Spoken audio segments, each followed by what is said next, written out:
Give it up to Spoons on the sax. But I would really, really, really like to welcome to Tonight Orlando, Mad Illz. Hey, how y'all doing? Yes, incredible human being. Our paths crossed probably a few months ago when I got to finally watch Freestyle for the first time. And I'm like, you're a really, really, really cool dude. And then I started digging in a little bit more, and it got even better. So his nonprofit, Mommy Collective, can you please let them know what that stands for? Yeah, so my nonprofit, Mommy Collective, stands for the Mind of Mad Illz. And it's a nonprofit that is set up for fighting homelessness. At first, it was about helping struggling artists. But as I was digging into it, I found out that roughly 60% of Americans are on the verge of homelessness. They're one check away. And experiencing homelessness myself, I felt an urgency to address that, and found that Housing First actually solves homelessness. In a few places in the United States, chronic homelessness has been solved, as well as Finland.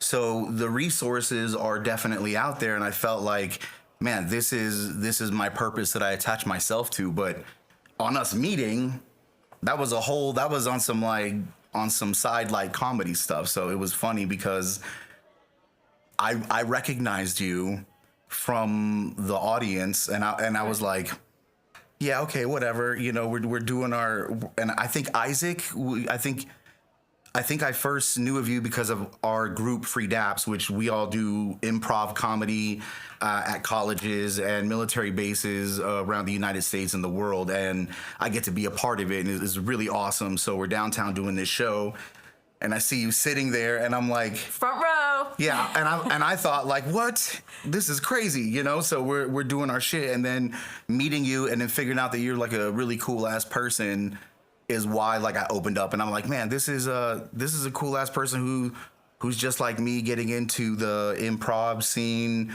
getting into being a creative and putting ourselves out there. So I welcome that, and that's a part of Mommy Collective. It's getting all the creatives under one umbrella and helping out the community. So that's why I'm here.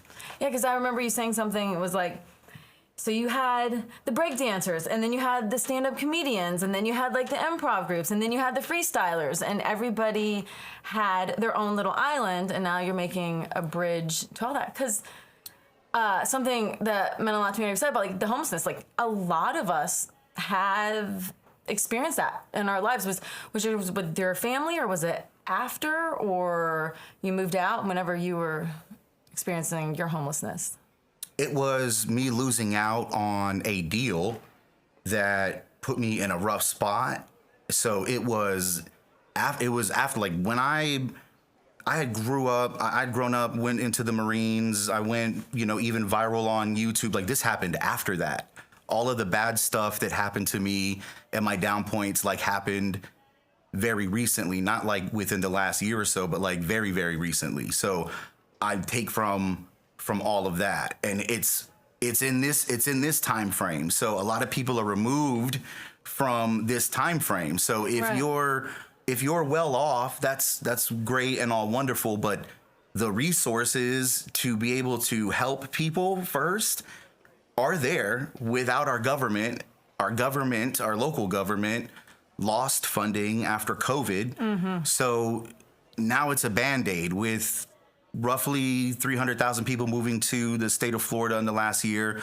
We're the third most populated state, and we are not getting any kind of extra help. The state is in a surplus, and there aren't extra funds being given to the creative arts community. $32 million was just taken out of that community. So there are other entities that can help, like the Orlando Magic, who teamed up with, I believe it was the Coalition of the Homeless. There's another organization that they teamed up with to buy out these like overran like motels, and they made them into low housing, like low income housing areas. So there are companies out there, but they're all very segmented, just like the music scene is, just like anything is now. And our social medias are, instead of really bringing us together, they're kind of like making us our own star of our own shows, Yeah.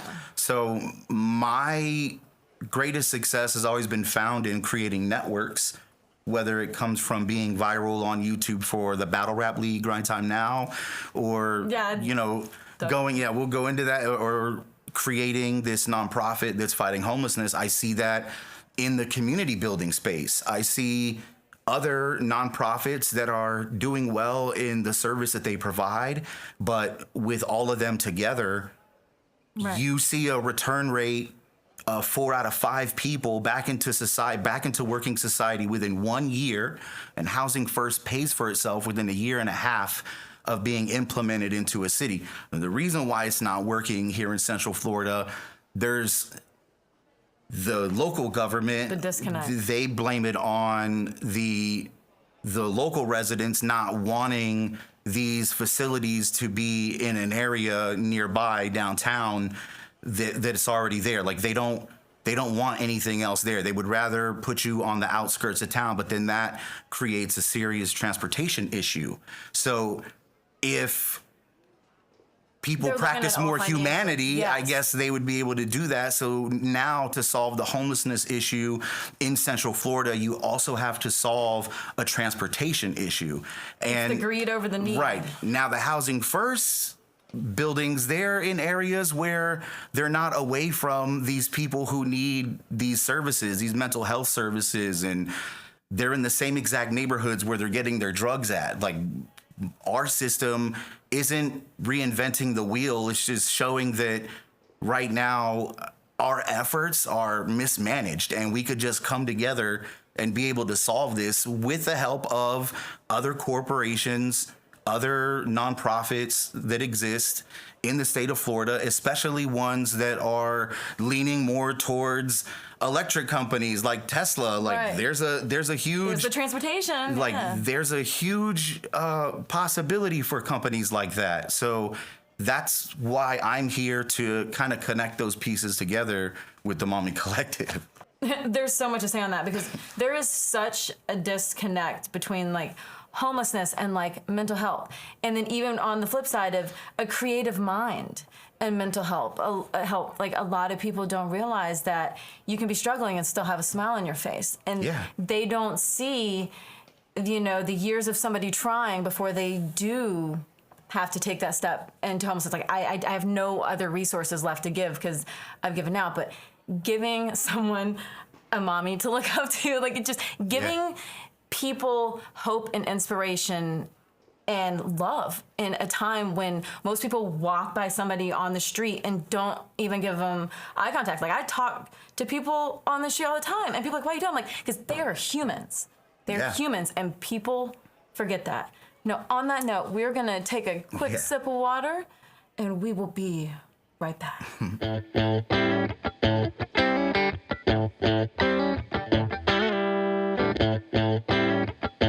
I'm excited because I love tequila, and Mo from Legacy Liquors provided us with this great bottle of tequila to award one of our listeners and subscribers. When we reach 1,000 subscribers and you comment and like Tonight Orlando, we are going to pick at random a comment, and you will receive this wonderful sipping tequila. And you know why? Because I like tequila, and this stuff is excellent. So subscribe, like tonight, Orlando, and you may win this bottle of tequila.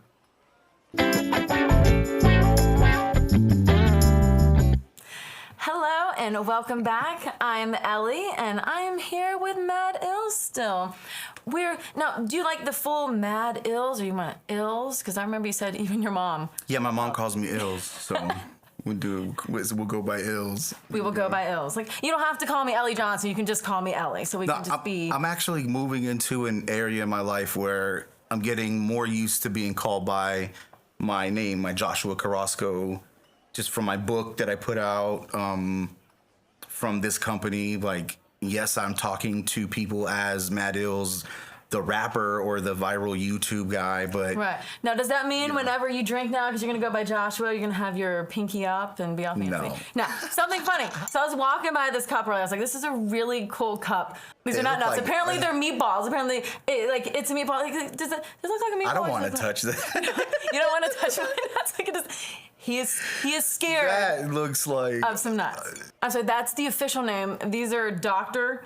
Carl's meatballs. They're not his nuts. Talking about fancy things, so best-selling Amazon book, Lessons from the Stanford Prison Experiment and Beyond. Yeah, lessons from the Stanford Prison Experiment. So that book was about, it's based off of the Stanford Prison Experiment that happened in the 70s. It's an experiment on human behavior, on power dynamics that showed that if a group of individuals, no matter what their background was, whether they were evil or not, or considered, they were from great, good families, right, great backgrounds. These are Ivy League students that participated in this study, showed that if given unchecked power, they end up almost always abusing it. And the nature versus nurture. Right. So the book is about power dynamics, and it compares that study to what's going on in society with elitists, with how we think certain groups of people are doing very obscene things to us, but to them it might not be that way because they're in their different own life. Yeah, they're in their own form of this evolved power dynamic. So the punchline of the book is that we should all keep ourselves in check by getting therapy.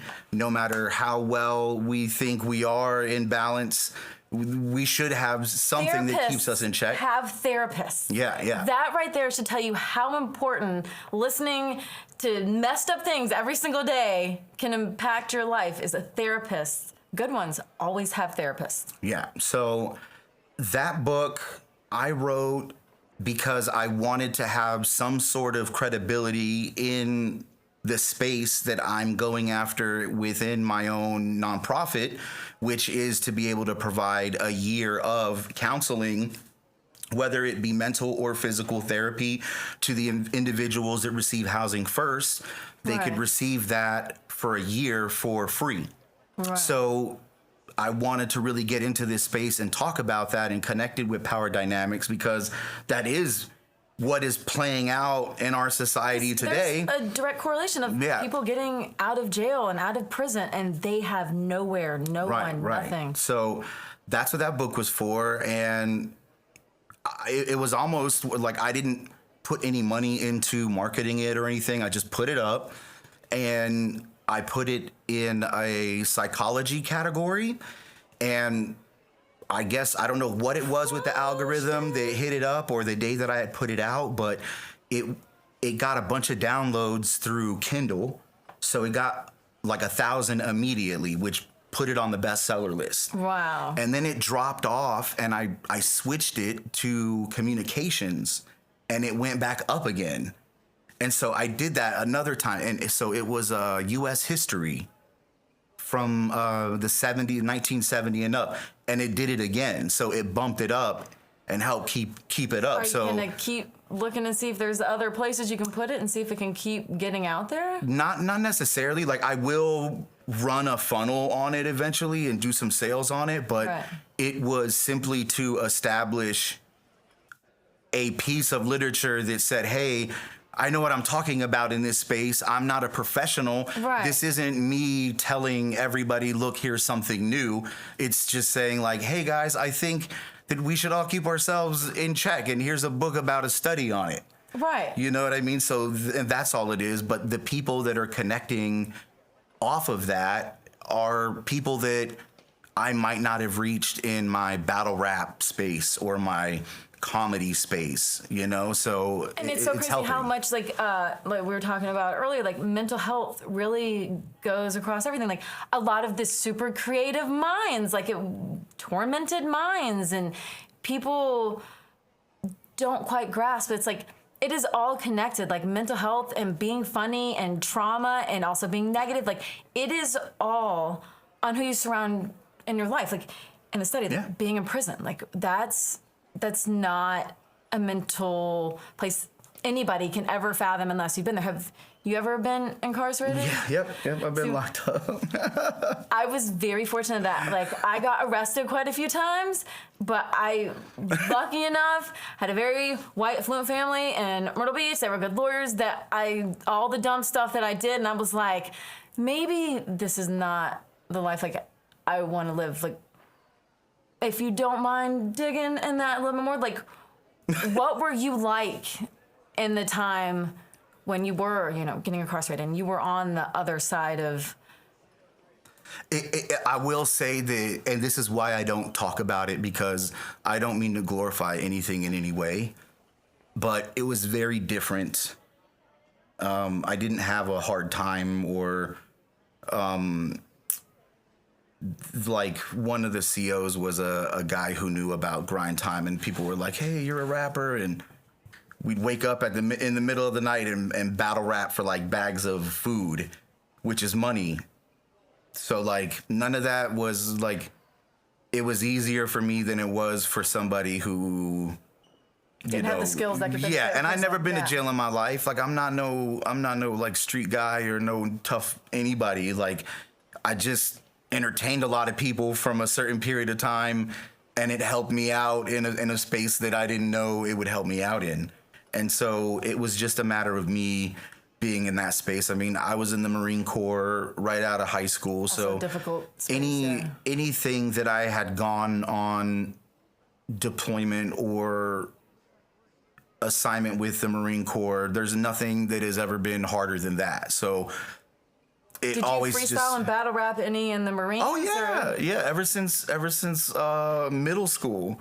I battle rapped everywhere. Like even in the Marines, like we would throw tournaments on base. We would I met my staff sergeant was the platoon sergeant for Shaggy.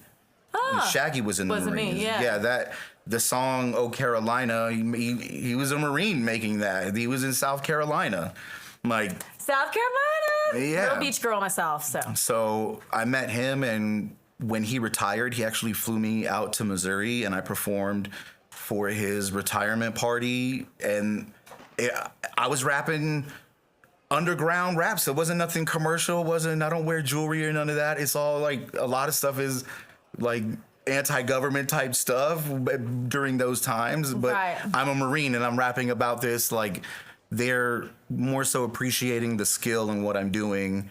And it's a good time. So sometimes when I've heard you rap, like it is really good.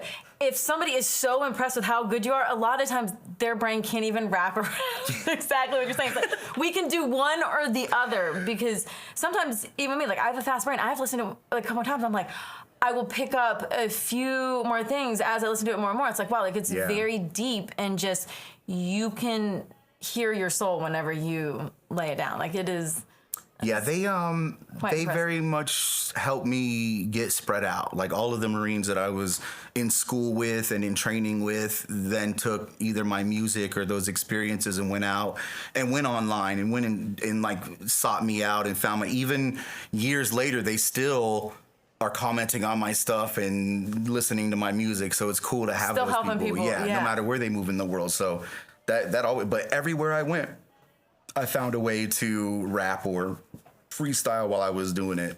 No, that's because you need a way to make beautiful music no matter where you go. Now, I'm going to see if I can get him to touch one of my nuts, and we will be right back. You sure you don't want to touch one? Those things look... It's apparently like it's a...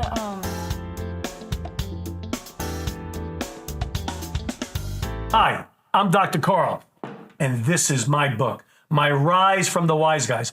I'm the son of a member of the Genovese crime family, and this is a story how I rose from that childhood. I became a dentist, a wildlife photographer, a contestant on Survivor Africa. You talk about overcoming obstacles, and this book will show you how I did it. And you can get it on carltalks.com, audio-visual book. And I hope you will enjoy the ride. If you don't, forget about it.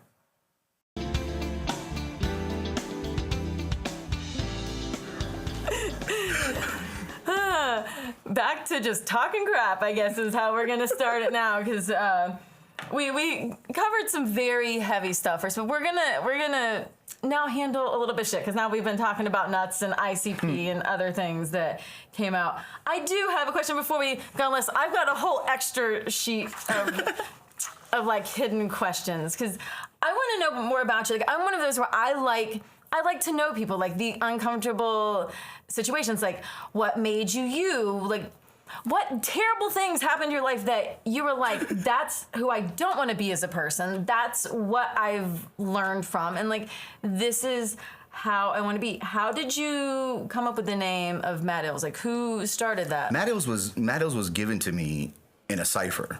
So it was just New York slang. Someone was like, yo, he's Mad Ill. That's it. I'm Mad Ill. That means I'm really good. Yes. So we'll call you Mad Illz. And it literally stuck. You're like, yeah. I like that. And that's kind of how Ellie came with me. I was like, I really like that name. So I was like, that's what I want. There's a famous rapper, but he used to go by Mad Skills. He goes by Skills now. And there wasn't anybody else who had a name that was similar to Mad Skills, was there? The Mad Rapper. The Mad Rapper, but it wasn't like with Mad Illz and Mad Skills is like the same.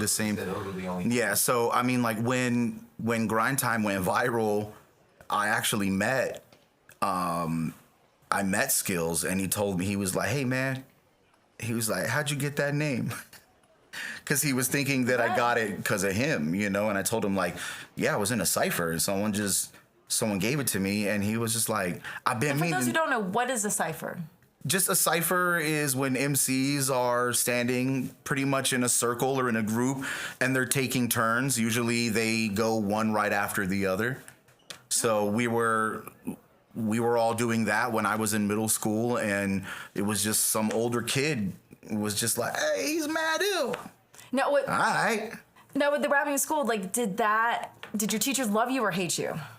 Or did they love you and hate you for other reasons? Nah, I used to carry like record of all the times I got after school detention for like DSS, rapping in the hallway and stuff like that. So, but for the most part, a lot of them, it was entertaining. It wasn't anything obscene or anything like that. It was just, I was kind of They could see your light with you doing it's like a class clown, you know? Right. Like the rapping stuff was very entertaining. We grew up battle rapping each other, not just performing music. So it was very entertainment, just like ragging on each other. And just like so having fun, yeah. I had a really great time in high school, other than getting in trouble for that. But like, Did the ladies like it? I had a wonderful high school. It was great. So I don't regret it at all. Where I'm from, there's there's a lot of, prejudice. So Where are you from? I went to high school in Winter Garden. Okay. It's not as bad as it was years ago, even before me. Like it settled down, but like I've experienced a lot of issues with going there, from people being racist, outright just racist, not knowing who I was, but then later on figuring out like, oh, he's just a cool guy and he's an entertainer, and then after everybody knew and figured out who I was friends with everybody, with the athletes, with the ROTC kids, with the theater kids, with everybody. Right. You know what I mean? I was the guy that I actually learned to be a battle rapper from was Julian Williams, who's a UFC coach. He's the owner of Fusion XL Gym. That sounded familiar. And he came up in hip hop. His father's the Hall of Famer Reggie Williams, and we would go over to his house, and he would have a drum machine and make beats. And in high school, Julian was very dedicated to sports. Oh, so he was the fighter, production. you were the rapper? Yeah, and he would make beats, and I would make music and stuff, and he would rib on me pretty hardcore. Like we're in private. He would say hurtful things, but taught me how to be a very sharp battle rapper in that sense. And he's only like a year or two older than me. It's not like he taught me how to rap type, but that came out of that situation. It just. Now I'm not an athlete. I'm just friends with you because we have this connection in being creatives, which brings people like us together. Right. You don't need to have all your friends to be the exact same thing. It's the diversity. Yeah, when you learn how to speak to people through your creativity, it all goes away. And ever since then, when I do experience any kind of like prejudice, I can see it coming from a mile away, or it doesn't really hit me as hard as when it used to, when I either wasn't prepared for it or I looked like maybe, like, what do I look like to you? Do I, how you approach me, and when you hear me start talking, then it's like, oh, now because of the network of the people that I deal with and how I'm able to talk to people, that doesn't come very often, It comes now as a result of energy and aura now that like something different is coming than just outright racism. It's really like programmed ignorance is what's coming out now. So I don't take it. Cognitive dissonance is the thing. Don't know it, look it up. So I understand that like we're in an election year, so like everybody's like hyper, so I get it when people come off a certain way now. I'm just like, hey, you actually don't feel that way, right? Like you're playing into this. So do you know Dolly Parton? Everybody knows Dolly Parton. One of my favorite things she said, even though there's like 422 things, I don't idolize many things. I idolize Dolly Parton. Yeah. She's like, if you look at me and you judge me before you get a chance to even talk to me or know me, that's your loss. She doesn't mean it like, it's your loss, but it's, oh yeah, I know that I'm a wonderful person. You know that you're a wonderful person. And we have a lot to offer the world. And if you look, you're like, she's just got big boobs. She doesn't have anything else around. It's like, you are not white. I'm not giving you a chance just because of what I can visually see instead of like looking into somebody's heart. Like I never understood that, and that was one of the major reasons I got a lot of trouble in school. Unless you're a Venezuelan gang member, then you shouldn't be here. But I literally got in trouble in school because I was a fighter. I know I'm small. I was feisty, and people would pick on the disabled kids in school. Like I rode the short bus because trying to teach me in school, you couldn't do it. No teacher could. So I became friends with, like I was their protector. And I will never forget in high school, it was one of the last times, it was like one of the last weeks in school, but they threw one of the handicapped kids in a trash can, and it was a jock and he was a big guy. So I grabbed a tray and I smashed it on his face, helped him out the trash can. The next year, my mom met his dad, got married, and he's now like one of my cousins. But it's just like one of those little things, and that sticks with me for the simple fact that you never know what somebody is going through in their life. Through their life, it is always stand up for the little man. It doesn't matter if they don't look like you, sound like you, talk like you. They deserve love and respect just as much as you. So if you ever need me to take a tray to somebody's face, I got your back. Yeah, like it's funny because in the height of what I was doing and us being viral and the places that we went to and all of the media and all of that, like it always was the same. Like people they were talking to you because you had a particular like status at the time, right? Like you're on this wave, but like speaking to these people, with that being taken away, like I've been able to have these like great relationships with these people for years and years and years, you really find out that there's a lot of people that you think you put on this pedestal, and they have these crazy struggles in their own right. Just to even know that 60% of Americans are one check away from being homeless, like that's $400, yeah. That's alarming. Yes. That's very alarming. And so that wakes a lot of people up from saying like, hey, this is a reality for a lot of people. You're not just in it by yourself. There are also plenty of resources out there. And with the way technology is moving, the darkest when you think you're alone. Look, you have a lot more resources that will help you as a solopreneur, especially with AI. So I'm just here to try to connect with people and help people, you know? Yeah, because letting someone know that they're not alone and that there are resources. And also a big play, which you'll see too, is like, ego. A lot of people don't want to ask for help because they're afraid it's going to be thrown back in their face later. Like talking about therapy. That's one thing that I've learned from therapy. It is okay to ask for help. I'm not saying that it is not hard and is not an absolute rough journey. Right. But the growth in therapy of being able to ask for help, like building, I call it my family, because it's, I don't like a lot of my family. They're no longer in my life. I choose who is my family. Yeah. I mean, who helped me? Yes.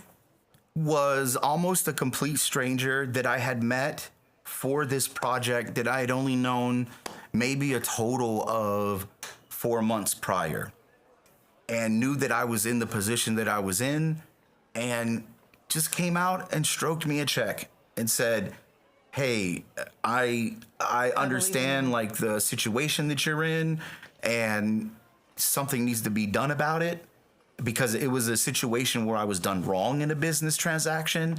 And take a step back though too. He also was like, I believe in you. Oh yeah. Oh, absolutely. And I love the guy for it. And only after I had come out and told people like, hey, I've experienced homelessness as well, this is why I'm on this journey, that she was able to reach out to me. And so I know that there are so many more people out there, and there are people that are contacting me to try to get these services. And like the real important thing is that like, look, it's not like nobody's going to save us. There isn't anybody here to save us.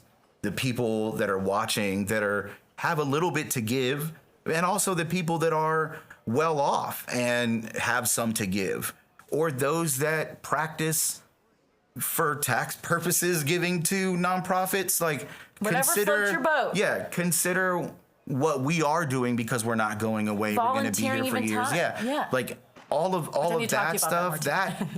That takes you being active, so that we are able to help those people, because they're already filling my inbox up, and I'm going all over the United States to try to have partnerships with all these other nonprofits. So,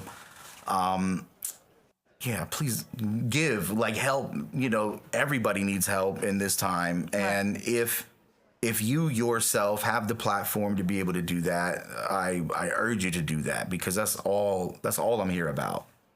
Giving kindness and love is one simple thing. Like, it doesn't always have to be financial. Financial is great, please, but treating the homeless person on the corner with respect, giving them eye contact. Sorry, I don't have cash right now.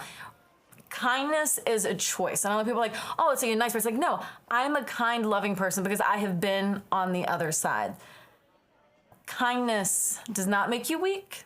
Vulnerable does not make you weak. Reaching out for help and just saying, hey, I need help. We all need help. We all have struggles, and you're not alone. That's like one of the biggest things I tell my friends. I'm like, you are not alone.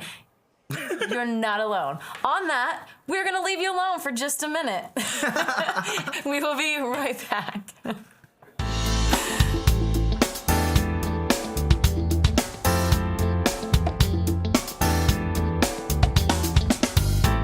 Hi, this is Dr. Carl from Tonight Orlando.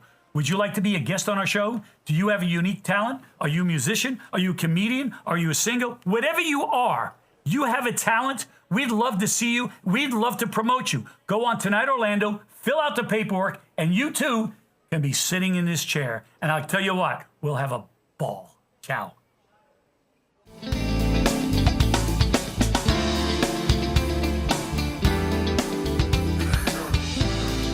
Welcome back. So we get into a lot of insane conversations whenever the cameras stop rolling. So we were talking about grind time, AI. We were also talking about some other things that we will never tell you. Just kidding. We're just joking with you. But a lot of people know you from grind time, and like I just had a couple questions. So you founded that, or was it like you and someone else? Yes, me along with a partner of mine. His name is Direct. He was a student at Full Sail, and he was I want to say 18, 19 at the time, and I how was. Long ago? This was in 2007, 2006 or 7. He was a student at Full Sail, and we got together. I wanted to do a league, and he was on a podcast, like a student podcast, and they called it Grind Time. And you said you didn't even market or at all for this, right? Yeah, this was completely grassroots. So what he wanted to do was do a battle that he wanted to set up, but then also do like interviews and stuff. And I said, hey, why don't we team up? And at that point, I was the guy that was throwing the annual battles. They were called lounge battles back in the day. Like, right. I started that back in 2003, 2002. So by the time Grind Time came around, this was already established in Orlando music scene. So I was the guy to go to for him as a student. And I said, let's make this bigger. Let's make this a league. We wanted to track people across the United States and then globally. And it just took off the way that it did. So AI, you think back then would have impacted it? Much differently. It wouldn't have been needed. Like today, you don't need to have a battle rap league. One of the biggest leagues sold to Caffeine for something around 1.6 million. And that is the ceiling right now for battle rap as entertainment. But one could battle somebody and put their video up on YouTube and pump ads behind it and run it in the Philippines. Right. Over there, battle rap is very, very popular. And so that's how AI is going to help with that? The AI. Okay, so AI. There's a lot of people. A lot of people are scared of AI, saying it's like taking over jobs. And that. Well, we've all seen Terminator, to be fair. Yeah. So just like how Jaws, we had issues going in the water. You know. And people even saying that, like, hey, these major corporations, they're already making plays on AI, and they have AI departments now, and it's putting the common person at a further disadvantage. Well, that's like the biggest lie that's being put out to keep you scared of AI and just saying, like, I don't want to be a part of it. Buying coffee a day, that we will be able to buy a house. So, yeah. So AI actually helps you not have to go through so many people to put your product out. So now with AI, I don't have to worry about a product designer. I don't have to worry about an engineer. I don't have to worry about, like seeing what you post on Instagram, I'm like, because those videos, they're so, like, the way that they move just enough, but not too much, where, like, I can hear the lyrics and it focuses. Like, it imprints on you almost. Yeah. So, this is how important AI is. The leaders in the AI community are all running a bet on who the first solo billionaire is going to be, because we're moving into a time frame where that is going to be completely possible. So if you are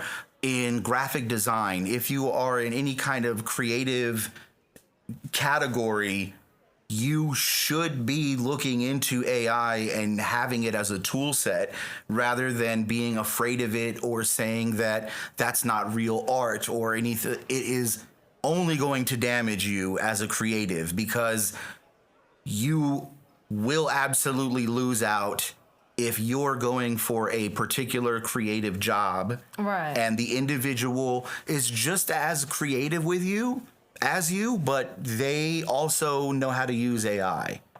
And so AI is like the new form of, I have computer skills, or I can type this many words per minute, basically. If you're in physical labor or any kind of creative, AI is Redbox.